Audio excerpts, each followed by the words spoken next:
All right, so here is our aerobic bowling activity with a second grade class. They're taking turns in partner pairs, rolling the ball at the pins. Ooh, yes, there's a knockdown.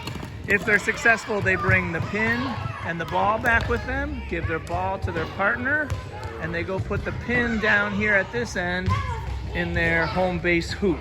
So we can see how many that each team has collected so far.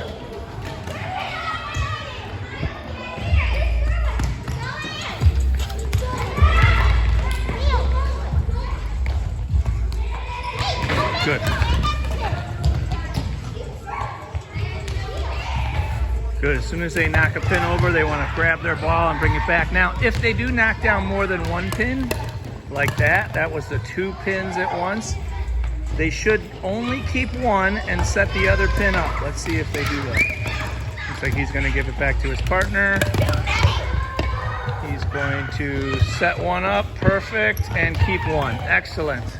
All right. Hi. At the end of the game, they're going to count up how many pins they were able to collect. And then that will be their score. That will be their record for the first round.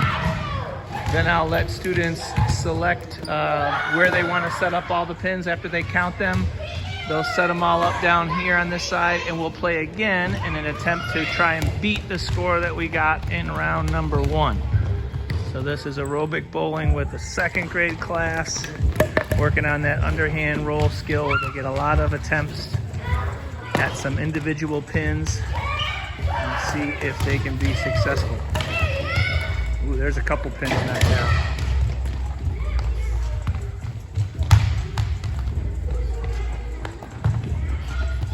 Good job setting one up and keeping one. Nice.